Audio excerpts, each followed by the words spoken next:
It's a lovely good evening and welcome to Camnet TV Main News. To present, my name is Jeffrey Ziambo. Top stories in the news tonight. The PF describes the 2022 budget as a hoax as the UPND hits back. Flash floods cause havoc in Lusaka as two taxi drivers battle for their lives. CHISHIMBA KAMBWILI accuses HH of political persecution. And in international news, UN finds evidence of abuses from all sides in Tigray conflict. And in sports news, President HH happy with fashion SAKALA'S performance.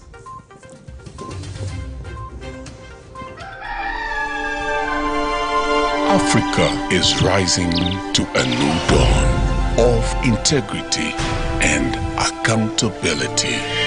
Are you tired of being swindled or buying fake or illegal properties?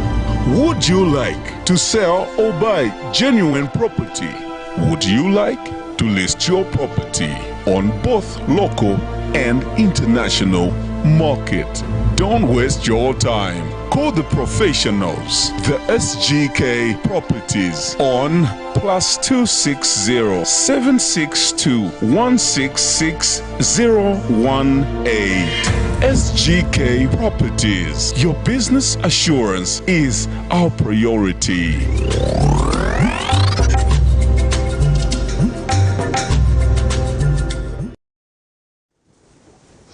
Hello once again, another news in detail.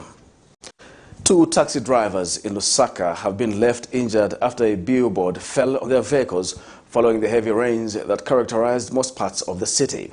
An eyewitness has narrated to Camnet News that the banner mounted on the billboard had no holes to allow air to pass through, which he says might have contributed to the weakening of the billboard.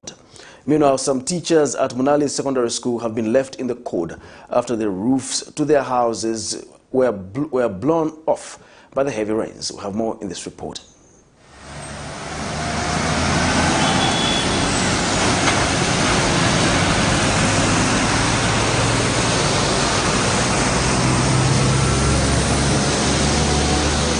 We are here at Munadi roundabout near the flyover bridge where two taxi drivers have been injured after a billboard fell on their car. According to the eyewitness, the accident happened following the heavy downpours that characterize most of the parts of Lusaka. Moto wepa fesi ni John. Enza parking hapa kwembekeza line. Mvula yamba ikuru ya chimpepo ya miala. Paka yafika manye kwa uti billboard yagwera pa mamoto katatu ya John, Victor na Mwamba. John aenda kumwana wasa adandara msana kuba Mwamba ati mutu because of the billboard chagwera pa mamoto pa Mwamba. Kai billboard inapangiwa ilibena maozi kuti pepo kazipita kai block chikadasa changala first kuti chigwe. The rains were just too violent and the billboard just gave in. Yeah, it gave in and crashed three vehicles. And unfortunately, there were two people in both vehicles, in two vehicles, sorry. In the one in the middle, there was no one. So we had to pull them, then rush them to the general hospital. Do you think that the billboard was well done by the engineer? No, maybe it was well done, but the thing is, they are not doing some periodic maintenance. Because you have to see the base of it, the base of the billboard. How is it? Is it still strong?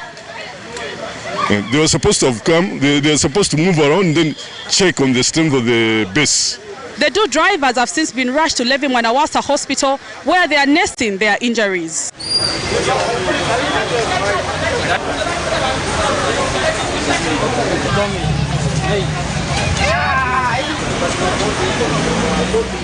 Opposite to where the accident has happened is another accident where a billboard fell on the car, but luckily the driver of this vehicle escaped unhurt.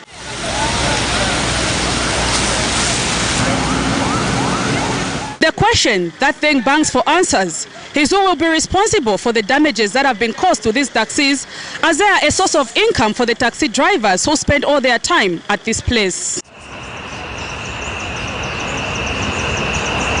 And some teachers' houses at Munali Secondary School that have been in a dilapidated condition have not been spared by the effect of the heavy rains. The teachers who have been affected, however, could not speak to this reporter as they are still traumatized by the incidents. Prudence Chota, reporting For Camnet TV News. Inspector General of Police Lemi Kajoba has directed all provincial commanders to enhance foot and motorized patrols in their areas to curb the emerging criminal activities. The Inspector General has also directed paramilitary and traffic officers to intensify patrols in LUSAKA crime-prone areas such as the Central Business District and other high-density areas so as to curb crime in the affected areas. Mr. Kajoba says the police are aware that some social gathering places, such as nightclubs, have become fertile grounds for illicit criminal planning activities. Directing all provincial commanders to enhance foot and motorized patrols in their areas of jurisdiction to curb these emerging vices. You may wish to know that I have in particular tasked the paramilitary and traffic officers to intensify patrols in LUSAKA's prone crime areas such as the Central Business District, the CBD, and other high-density areas so as to curb crime in the affected areas. My command is also aware that social gathering places, such as nightclubs, have become fertile grounds for illicit criminal planning activities. The ban on the importation of school desks by the United Party for National Development UPND administration has excited local carpenters around LUSAKA's Central Business District. The carpenters have, however, asked to be empowered, stating that they are faced with capital constraints that can enable them to produce desks on a large scale.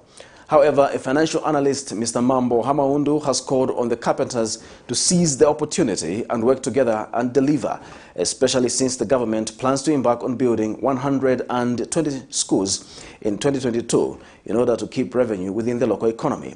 More in this report.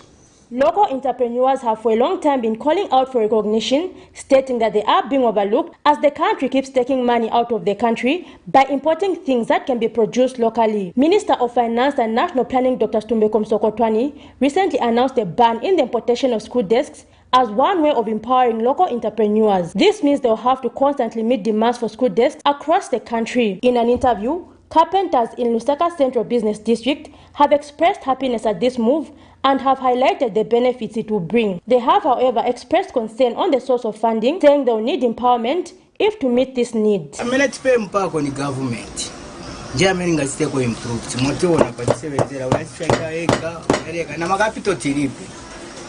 Nikupempa kwa chile mwatipangira kwa ti mfunga mapanga association ya so na so mwasakira ko muntu wa so na so azambo obwera to represent timichiteko empa impawa cheba metifuna ko tyape wakambo no tufunika ma desk azipangwa muno Mzambia ichapebule pamba na kutimvi ndifikasoka sana kutani so chabe tifunika maningi ni chakuti kaili muone masiku ya kumbweza kaza kumbweza zenaye ma problem ma profit change so business repass money so government ikatianga nako nishichapebule. Meanwhile, a financial analyst, Mr. Mambo Hamaundu, has called on them to make the most of the opportunity and deliver, saying they can accomplish the goal if they work together. He says the country does not need to go through another phase, as was the case with the ban on onions and tomatoes last year, when local farmers failed to meet the need, as this destroys the local market. It's important that these opportunities are seized. It's only then that we begin to actually feel that we are participating in economic activities of the country, and from these businesses we are able to feed our families and contribute towards growth and development. And of course, yes, when you look at what happened perhaps the other year or before, there are instances where government said no more importation of onions or cooking oil or things like that, and the domestic market was not able to fill in the gap which was left, and we resorted to getting back to importation. It is my hope that it will not be the case when it comes to the issue of desks. The ban on the importation of school desks has elated many stakeholders, and it is hoped that this move will be rolled out to other sectors so as to promote local businesses. Zipporah Mshala, Camnet News, Lusaka. The Opposition Patriotic Front, PF, has described the 2022 national budget as a hoax and an illusion, claiming that it is not attainable. Speaking when he addressed the media in Lusaka at the party secretariat today, PF Vice President Given Lubinda said the national budget is retrogressive, adding that it is against the poor. Despite the Minister of Finance providing clarity on the matter, the party vice president insists that the 2022 budget has a discrepancy of 37 billion kwacha on the expenditure side. We have more in the following report. The 2022 budget has a discrepancy of 37 billion kwacha on the expenditure side, whereas they are showing a total of 173 billion kwacha as what is required to be spent in the 2022 budget. When you add the figures, they only add to 140. Various stakeholders continue to critique the 2022 national budget. Wednesday, 3rd October 2021, the Opposition Patriotic Front joined the series of stakeholders commenting on the budget. PF Vice President Given Lubinda says the move to increase Constituency Development Fund CDF from 1.6 million kwacha to 25.7 million kwacha in the 2022 national budget is an attempt to deceive members of parliament and the general citizenry that they will introduce fiscal decentralization. Have directed our members of parliament to do two things. One, to use parliament to educate the UPND, because the majority of them are ignorant. They are green horns. The majority of them are green horns. We would like our members of parliament to go and educate them, first on the history, and secondly the rationale of the CDF. Because it seems like they do not understand what the CDF was meant to achieve. Secondly, we have directed the members of parliament to amend the budget so that our members of parliament are not held accountable for failure by the UPND government to deliver on its promises. He is not happy that the government has proposed to remove the mineral royalty tax from the mining sector. So the value of the kwacha increasing in August, September of 2021, it was because that was the time when the mines paid mineral royalty tax to the tune of $600 million. That was because of the good policies of the PF government. Our mining tax regime saw mining companies post profit and pay taxes to the benefit of the Zambian people. Now, the UPND has made mineral royalty tax deductible, rendering that no mining company shall pay any taxes at all. Zambians have therefore been denied an opportunity to benefit from their God-given resource at a time when the copper prices are at the highest in history. Mr. Lubinda further accused the UPND of diverting from its campaign promises, and Mr. Lubinda claims that the PF effectively managed the debt situation in the country. 24, how do I feel about managing? I feel very confident that we manage debt very well, exceedingly well. You have not heard of any creditors calling on Zambia's default. None. Well, opinions are entitlement to everyone, given that Zambia is a democratic country. Patrick Soko, Camnet News in Lusaka.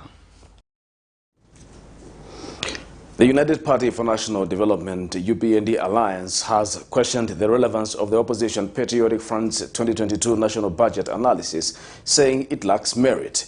UPND Alliance Media Director Tawo Kamwana tells Camnet News that the UPND has produced a pro-poor budget which will transform the country. He has rubbished the PF's stance that fiscal decentralization is meant to implicate members of parliament if it fails to deliver its campaign pledges. Details in the following report. The United Party for National Development Alliance has hit back at the Opposition Patriotic Front's stance on the national budget. UPND Alliance Media Director Tawo Kamwana has questioned the PF style of providing checks and balances, saying it is devoid of truthfulness and marred by propaganda. He started by saying that it is illogical for the PF to suggest that the budget was not tallying. The budget is not balancing. We would expect such to come from Honorable Lusambo. I mean, that makes sense if it comes from Bowman.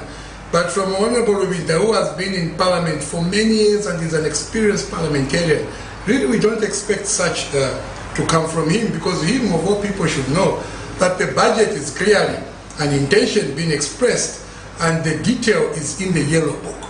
And therefore you don't expect that the Minister of Finance will put all the figures in the budget, such that even things to do with ballpoints, paper, rubber, and pins and so on are going to reflect in the budget. The yellow book will have all the detail, but the budget will give you the highlights. It's strictly highlighting. So of course, what is highlighted in the budget and the overall figure will not tally, but what will tally is the overall figure and the figures contained in the yellow book.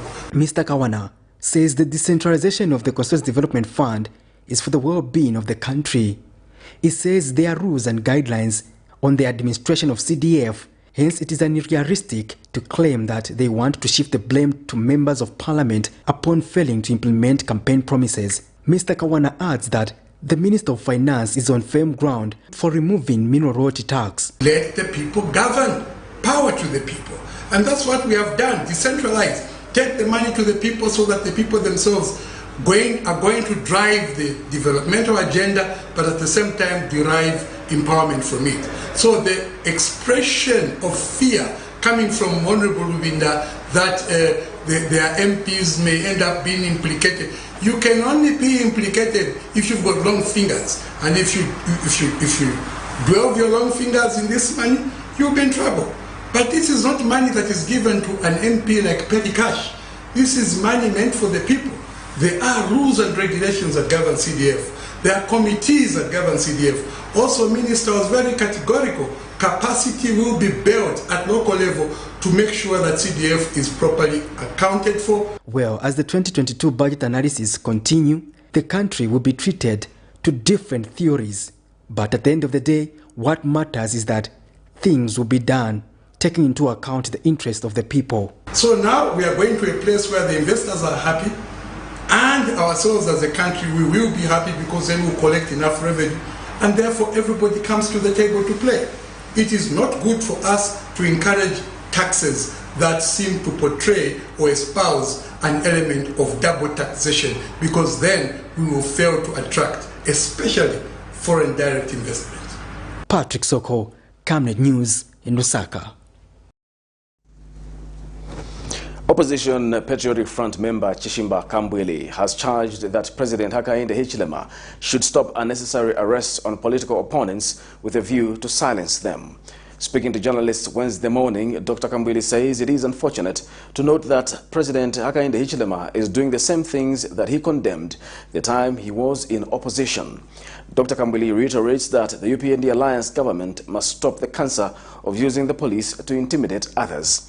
Meanwhile, he has urged the Anti-Corruption Commission (SEC) to stop the nonsense of charging people with unreasonable offences. More in this report. Opposition Patriotic Front member Dr. CHISHIMBA KAMBWILI says his heart bleeds to see how some people are getting arrested based on political ground. Dr. KAMBWILI spoke to the media shortly after testifying in a case where he has dragged his former employees and his daughter's best friend to court for allegedly stealing $160,000 United States dollars from him. Says during the time he was in an alliance with the UPND, him and President Hakainde Hichilema agreed that once they form government, they will put a stop to political prosecution. When I was in the alliance with UPND, one thing that Hakainde Hichilema and myself agreed to put a stop to is unnecessary arrests of political opponents. And this is what the people of Zambia voted to end. But it appears this country somehow is cursed. I feel so, and we need deliverance. Dr. KAMBWILI further described this as cancer and hopes that the UPND government will put a stop to it. My heart bleeds. Cry, my beloved country. This is not right. Can UPND stop this cancer of using the police to intimidate others? Allow people to have freedom of expression. Those cases for Chitotela, all those who have been arrested for assault, please discontinue them. These are political cases, political intimidation. And I think you are not going to have an easy way if this is the way you are going to proceed as UPND. Meanwhile, the former NDC leader had this advice for the Anti-Corruption Commission. Also the Anti-Corruption Commission on Amos Chanda. You are investigating the guy for corruption. You end up charging him for obstructing the ACC. You end up charging for insulting. You see, being searched is a very, very painful thing. And I'm sure even HH expressed his views on this when he was searched in the night by the police. It's a very painful thing. And sometimes in my language they say, people can say this and that during a search, but surely are we going to be, I mean, can you go ahead with investigating him on the matter of corruption? Stop that nonsense of obstructing police, insulting police. Miriam Kaimba reporting for Camnet TV News. An investigative officer from the Anti-Corruption Commission, William Chilufya, has told Lusaka Chief Resident Magistrate Dominic Makalachi that former State House press aide Amos Chanda, his wife and sister-in-law allegedly called him and other ACC officers criminals, fools and rubbish during the time they were conducting a search at his premises. Mr. Chilufya has testified that the accused, while insulting them, said that if it was employment they wanted, he could employ them.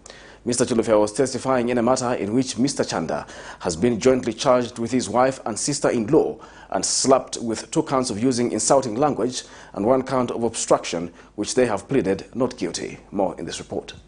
Nearly a day after appearing before the Anti-Corruption Commission, former State House press aide Amos Chanda, his wife and sister-in-law appeared before the Lusaka Subordinate Court Wednesday morning, where they pleaded not guilty to the offense of insulting language and obstructing ACC officers.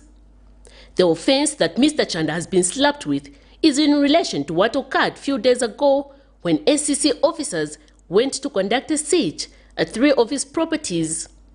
Mr. Chanda, however, describes the allegations as a witch hunt. There was no 95,000 watches seized. There was a search at the premises that belongs to my tenant, which has been on lease for the past 6 years. That is where allegedly 95,000 was seized.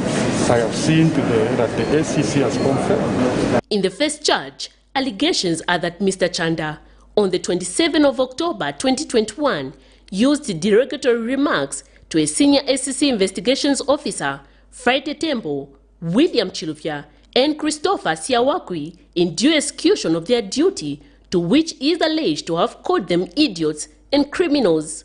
While in the second charge, his wife Mabel Chanda and sister-in-law Ruth Mulenga on the said date allegedly uttered the derogatory remarks, among those calling the officers monkeys.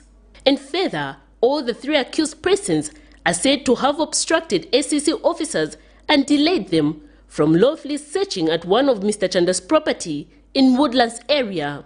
Just after making their first appearance and pleading not guilty to the charges, the state did not hesitate to waste any time but proceeded with trial, where they called their first witness out of the 7.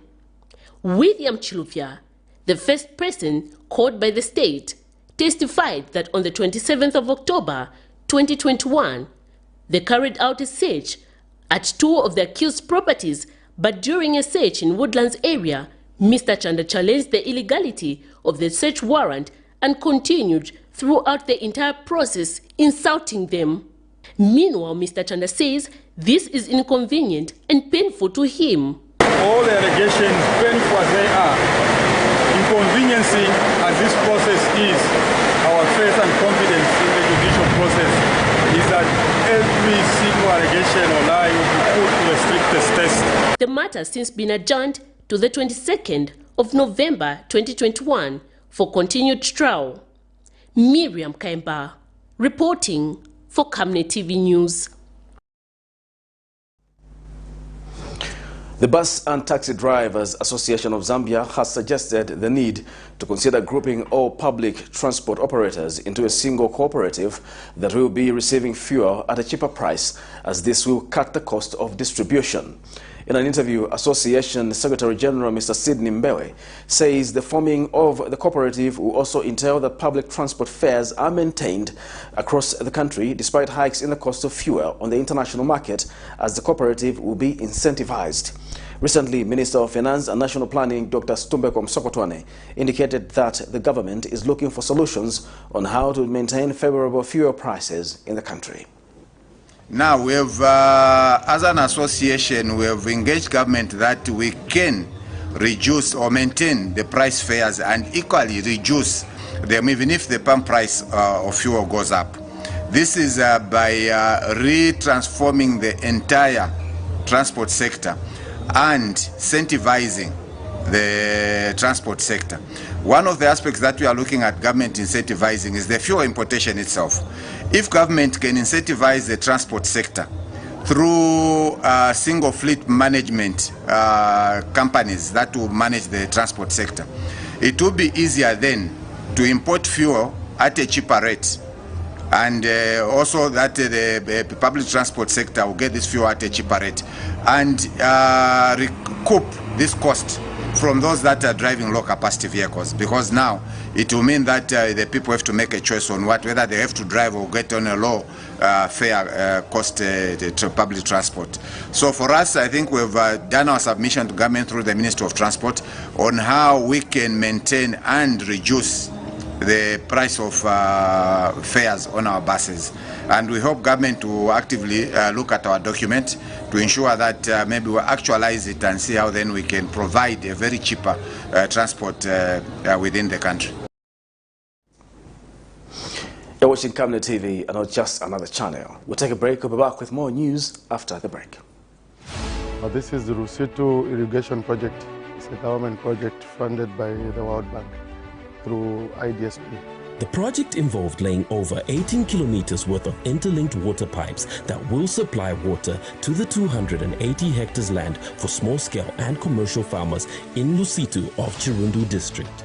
We worked on 35 kilometers of the road network and also constructed 159 concrete water hydrants of different sizes in all 3 tiers. The state-of-the-art water pumping station at the banks of the Zambezi is fitted with 9 water pumps, a dedicated concrete reservoir, a 500 kV automated standby generator, a fully automated pump switching system that is interlinked with a second reservoir of 27,000 cubic liters capacity, which is fitted with 7 water pumps, a standby generator and floater tanks for that extra water pressure on the irrigation lines. Savenda Construction is grateful to the Zambian government and the World Bank for giving us the opportunity to be part of the history of Lusitu, as the project will benefit over 282 households once completed, and is just one of the many that Savenda Construction has embarked on, owing to its track record and capacity to deliver as per requirement. Savenda, save nations, develop Africa. Skin is the biggest muscle in your body. That's why we make sure that Oracle is #1 when it comes to taking care of your precious skin. Oracle Pure Petroleum Jelly and Glycerin soothes, moisturizes and keeps your skin perfect. Oracle Pure Petroleum products for that perfect skin.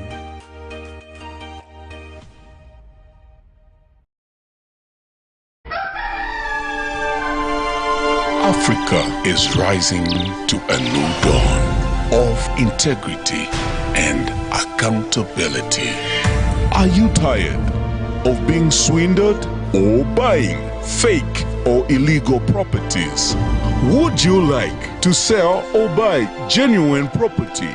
Would you like to list your property on both local and international market?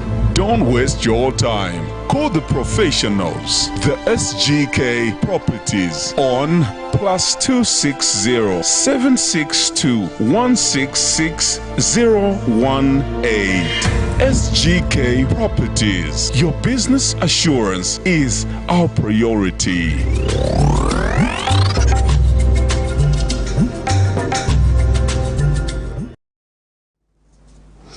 Welcome back. We'll continue with the news. The Human Rights Commission has called on all stakeholders to play a part in advocating for the removal of the death penalty in the Zambian statute. Commission Provincial Planning and Collaboration Officer for LUSAKA Province, Lisbon Chamwe, says the campaign has been in existence since 2019 and that the Commission has realized that life is irreversible, hence the need to remove the death penalty. Speaking Wednesday morning in Chipata District of Eastern Province at a consultative meeting on the issue of the death penalty, Mr. Chamwe has since called upon the general public to join in the campaigning of the removal of the death penalty in Zambia. Meanwhile, the stakeholders in the Eastern Province have expressed mixed feelings on the issue of abolishing the death penalty. Zambia has not executed anyone. All the past presidents, they have not signed an execution order, meaning they are accepting the need not to execute. As such, from the international perspective, it means Zambia is a de facto military country. They have stayed for more than 10 years without executing anybody, meaning they've agreed to what is happening out there. Over 107 countries have completely abolished death penalty, but about 27, that includes Zambia, they are in practice accepting the fact that we should not execute them. But we are campaigning because we know for sure that within our statute books, death penalty exists, especially in the 3 offenses, that is murder, aggravated robbery, and treason. And would appreciate that each and every stakeholder is made to understand and is aware and is able to go out there and help us advocate. Minister of Tourism Rodney Sikumba has called on locals to invest in tourism, stating that the new administration is committed to transforming this sector and will give priority to local investors. Speaking when touring the National Heritage and Conservation Commission, NHCC, Wednesday, Mr. Sikumba says the ministry will also showcase more of Zambia's cultural heritage in order to increase the number of tourists coming into the country and expand the country's revenue base. He notes that despite Zambia having a rich cultural heritage, only a few tourist sites such as the Victoria Falls are showcased. Details in this report. Zambia is one of the few African countries which are rich in wildlife while housing many tourist attractions at the same time. However, Minister of Tourism Mr. Rodney Sikumba feels there has been an undermarketing of the country's tourist attractions, which has prevented numbers of tourists in the country from reaching the optimum level. Speaking when touring the National Heritage and Conservation Commission Wednesday, the minister, however, states that the ministry will undertake reforms which will see the tourism sector being transformed. We in the ministry are looking at having to increase the number of international arrivals next year. And how we want to increase the number of arrivals is to enable ourselves be able to showcase a number of activities, a number of sites that the so-called tourists will be able to appreciate and enjoy. And as such, we are in the process of streamlining access to those particular monuments, which obviously has been a big challenge to most of our private sector players, as well as the tourists at large. They have complained bitterly regarding the access to the monuments. We've talked about the source of the Zambezi in Ikelenge, which has little or nothing to show for. But it's a site that we can marvel, which culminates into the Victoria Falls. We need to look at it. We've got other sites. Just this morning, one of the journalists reminded me about Mombele. We are looking at access and also facilities within those places. He has also bemoaned low levels of investment in tourism by locals, stating that the new administration will prioritize local investors and has called on them to make use of the opportunity. We will be launching our investment guide to tourism And forming part of that is that the National Heritage Conservation Commission has earmarked certain sites across the country that they'll be willing to give out to our locals to invest in, so that, number one, we have a fair share of tourism in Zambia, and number two, to ensure that you participate in the sector. Gone are the days where we only allow foreign investors to come and invest in the tourism sector. And that's why I've always been quoted on radio suggesting that maybe tourism is a bit foreign to us locals. But I think I'd like to encourage you that invest in tourism so that you have a fair share of the many millions that you hear our foreign investors are making. Zambia's tourism sector is one of the key drivers of the economy, along with copper and agriculture being one of the country's main sources of revenue. Zipporah Mushala, Camnet News. Government has, for the third time, postponed the 6th National Census of Population and Housing to 2022. Secretary to the Treasury Felix Nkulukusa says the census was planned to take place in August 2020 was postponed to 2022 due to funding challenges. Mr. Nkulukusa says the census, which was then scheduled to commence on Monday, the 1st of November 2021 and end on Sunday, 28th November 2021, has not commenced due to delays in two critical pre-census processes, namely mapping and listing and the pilot census. He says critical preparatory activities such as procurement of census materials and equipment, countrywide publicity, and recruitment and training of census staff are yet to be undertaken. He further says the Ministry of Finance and National Planning is scheduled to engage the Ministry of General Education, a critical stakeholder in availing infrastructure for training of census personnel. The Secretary to the Treasury has since stated that the Minister of Finance, Situmbeko Msokotwane, will in due course issue a new statutory order to announce the revised dates for the national census. Several students at LUSAKA Business and Technical College have called on the government to address their academic needs. Meanwhile, Minister of Science and Technology Felix Mutati says the government will provide the institution with the IT equipment required. More in the following report. A good learning environment may be a great attribute to the success of an online course. It is not only about creating a positive class atmosphere for students to feel engaged and motivated. That said, students at LUSAKA Business and Technical College, venturing in different faculties such as electronic engineering and bricklaying, have called on government to attend to some of the challenges they are facing.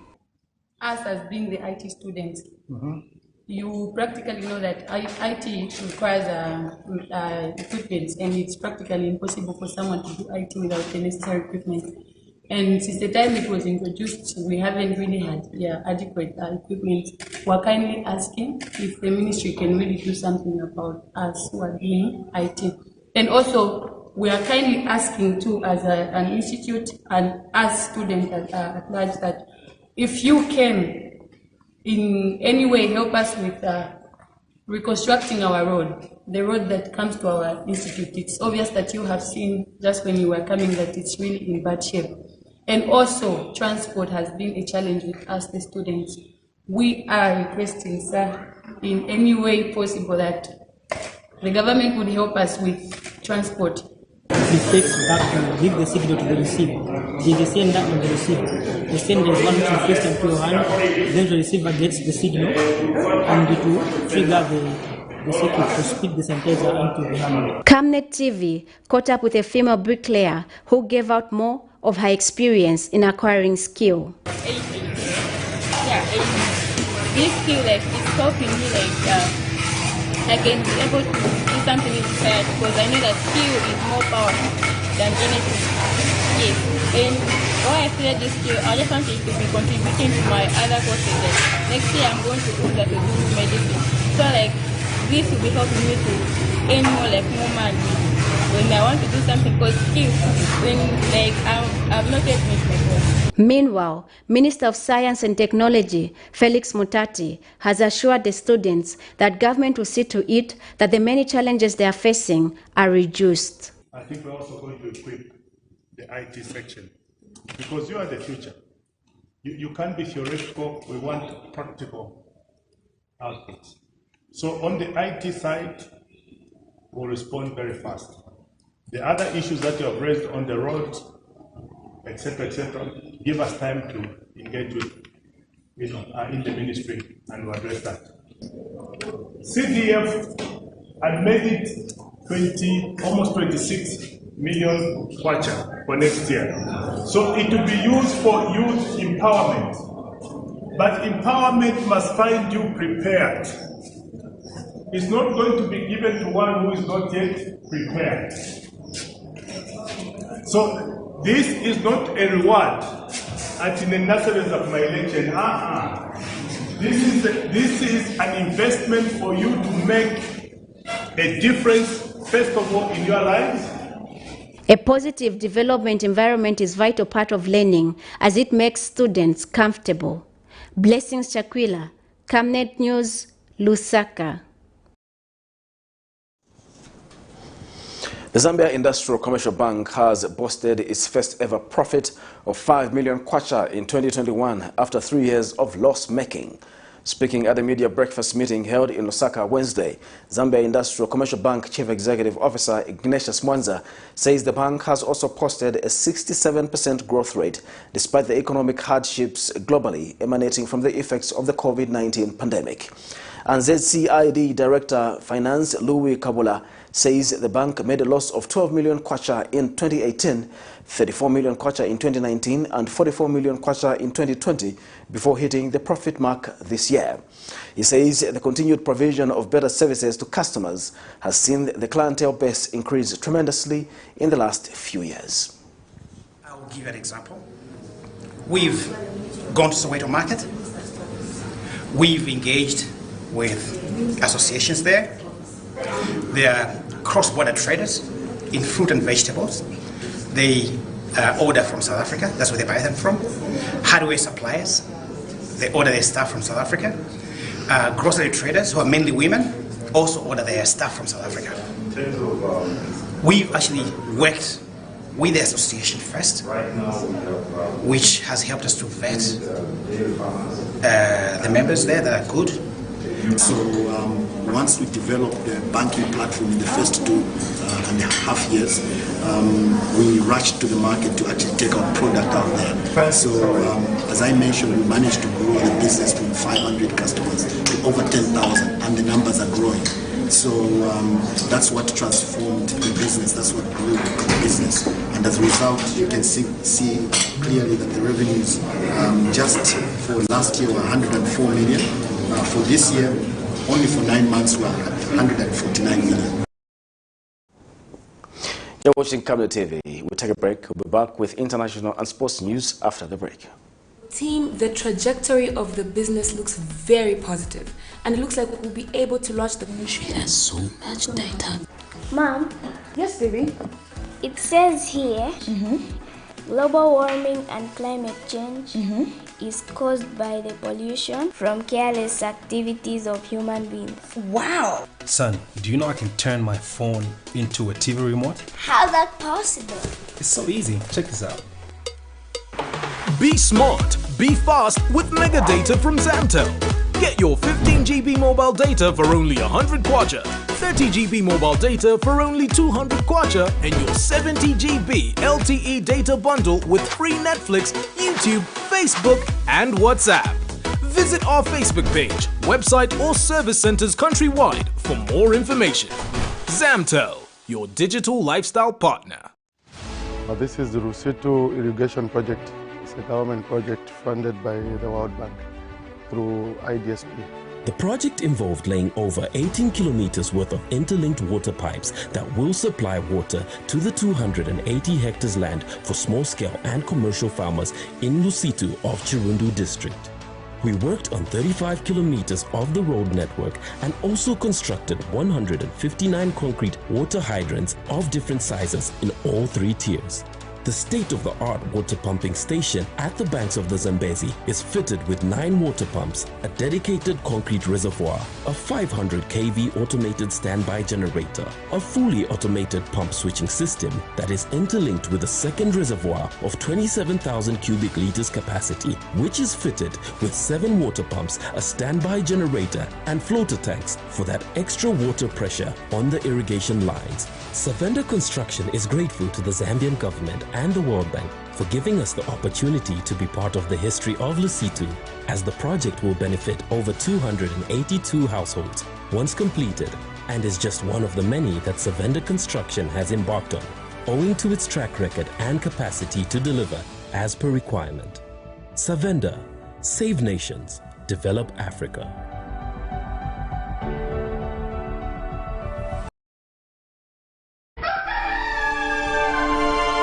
Africa is rising to a new dawn of integrity and accountability. Are you tired of being swindled or buying fake or illegal properties? Would you like to sell or buy genuine property? Would you like to list your property on both local and international market?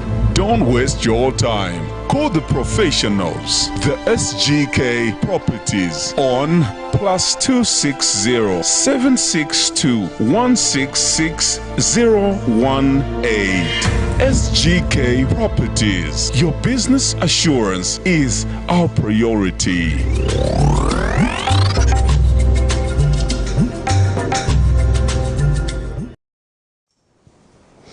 Welcome back. And in international news, charities say the coronavirus pandemic has led to a rise in child marriages globally.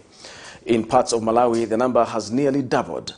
But it is not just the pandemic to blame for young girls becoming victims of early marriages. Meanwhile, the United Nations has found evidence that all sides in Ethiopia's Tigray conflict have violated international human rights, and some may amount to war crimes and crimes against humanity. The UN's human rights chief said the year-long conflict was marked by extreme brutality. Here's a roundup of international news. These mass graves in Maikadra in northern Ethiopia unearth what the UN says could be war crimes committed in the Tigray conflict. A joint Ethiopian and UN human rights investigation says rebels from Tigray killed more than 200 ethnic Amharas here in November last year. The conflict has now expanded well beyond Tigray into neighboring Amhara and Afar regions, and it's been devastating for civilians.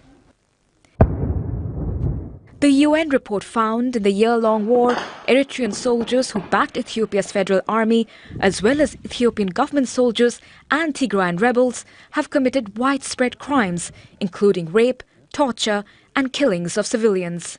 All parties to the Tigray conflict have committed violations of international human rights, humanitarian, and refugee law. Some of these may amount to war crimes and crimes against humanity. Ethiopia's government has largely welcomed the report while expressing its serious reservations about aspects of the findings. It's promised to set up a task force to investigate the allegations, while rebels in Tigray said the report is flawed, citing the involvement of the Ethiopian Human Rights Commission. But on the ground, the conflict is intensifying. Tigrayan rebels say they have captured 2 northern towns on a major highway leading to the capital Addis Ababa. Prime Minister Abiy Ahmed has urged Ethiopians to unite and fight against the rebels, and has warned that attempts to make Ethiopia like Libya and Syria will not succeed. Abiy Ahmed, who was re-elected in a landslide victory in June, is facing mounting pressure to end the war from Ethiopia's largest humanitarian aid donor, the United States. As the war approaches its 1-year anniversary, the United States and others cannot continue business as usual relations with the government of Ethiopia. The extraordinary partnership we have enjoyed is not sustainable while the military conflict continues to expand, threatening the stability and the unity of one of Africa's most influential countries.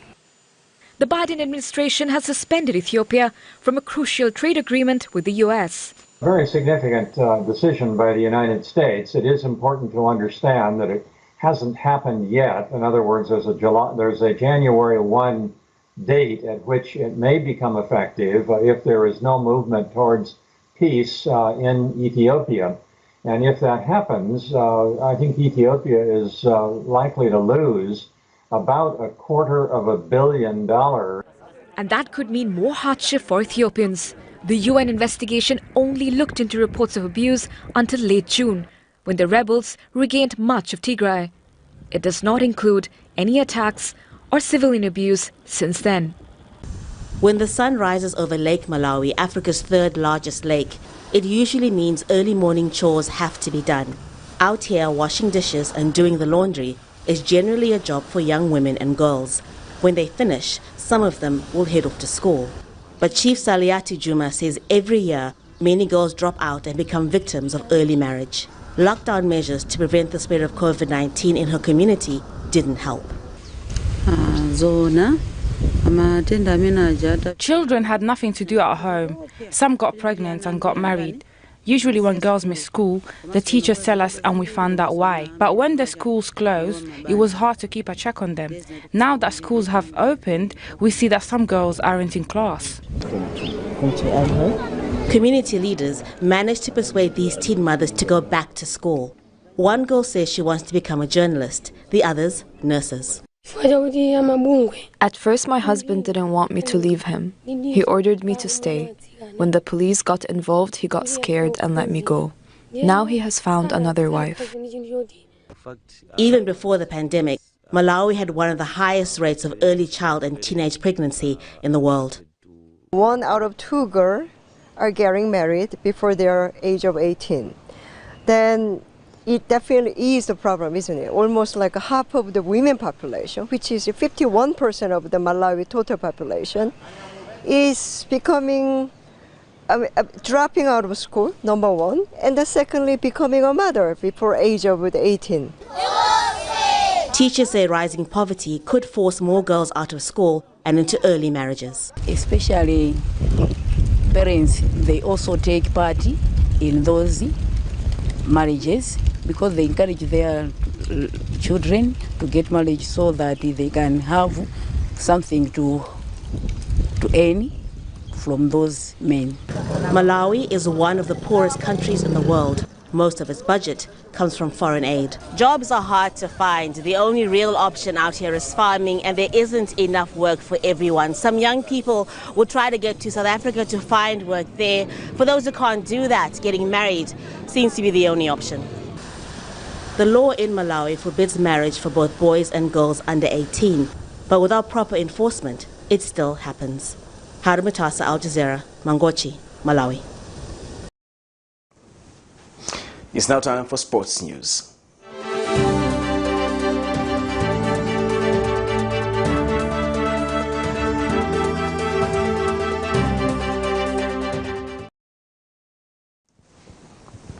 And in sports news, Rangers Football Club striker Fashion Sakala has said he admired President Hakainde Hichilema because he came from a humble background and rose to the lofty position of head of state. Sakala, who paid a courtesy call on President Hichilema in Glasgow, said his life mirrored that of President Hichilema, as he also came from the village to play in one of the most competitive Premier Leagues in the world. The Zambian envoy, who recently scored a hat-trick, said he admired the resilience of Mr. Hichilema, as despite the numerous electoral losses over the years, he never gave up until he scored electoral victory and won. Sakala also expressed gratitude to President Edgar Lungu and the previous government for the work they did, but said Hichilema had succeeded to take the country to higher places. More in the following report. Chipolopolo forward Fashion Sakala has urged Republican President Hakainde Hichilema to ensure that maximum economic benefits are given to the youth that elected him into office. Speaking when he paid courtesy call on the head of state in the United Kingdom, Sakala said young people are hopeful that the new government will improve their lives in different ways. I trust in you. I saw the budget. Congratulations. Oh, amazing. You looked at it? Yeah. That was amazing. You like amazing, it? Yeah. Very, very good budget, and we are all proud of it. And I know that that's all what we wanted. Indeed. I'm speaking on behalf of a lot of Zambians who can't meet you in person. Indeed. And I believe that they might be watching us, or maybe they will hear about me representing them on behalf of them, talking to you. It's a very big chance for me to represent them. Sakala said he admires the spirit of the president. Despite the numerous electronic losses over the years, he never gave up until he scored the electronic victory and won. Coming from the village, making it to the top, and now you are the president of the country. This is a very big achievement, and you are a very big example to all the Zambians that nothing is impossible. And I can tell, like in the Bible, in Luke 1:37, it says, nothing is impossible with God. And you are a very good example. I'm one of the examples from the village. Good one. A good one. Yeah, from the village, and here we are today. Yes. We are taking Zambia to another level. I'm very proud of you as a person. That's the most important thing. I think even before you became the president, I was more proud for you as a person. And the president says Sakala represents the great talent that Zambian youth have, hence he should raise the bar higher for the country. Yes. It's a very big motivation Indeed. getting these words from Indeed. you. Indeed. Yeah, Indeed. it's a very big motivation. Indeed. So keep on working hard. Yeah, thank you. Hard work pays. That's true, thank you. And manage your finances well. Little Most tip, important one, yeah. invest, because days are not the same. Yes. Someday, we're glad we score goals, Thank you. 3 goals, So much, yeah. and but 10, 15 years, you may not do the same. Exactly, yeah, that's true. You can always change things. Yeah. Investing is a good idea. Blessings Chakwila, Camnet Sports, Lusaka. We end the news on that note, but before we go, we'll take a look at stories making headlines once again. The PF describes the 2022 budget as a hoax as the UPND hits back. Flash floods cause havoc in Lusaka as 2 taxi drivers battle for their lives. CHISHIMBA KAMBWILI accuses HH of political persecution. In international news, UN finds evidence of abuses from all sides in Tigray conflict. And in sports news, President HH happy with fashion SAKALA'S performance. The Camnet World verse of the day is coming from the book of Romans 13, verse 1 to 2. Let everyone be subject to the governing authorities, for there is no authority except that which God has established. The authorities that exist have been established by God. Consequently, whoever rebels against the authority is rebelling against what God has instituted, and those who do so will bring judgment on themselves. Thank you for watching Camnet TV. My name is Jeffrey Siambo. Bye-bye.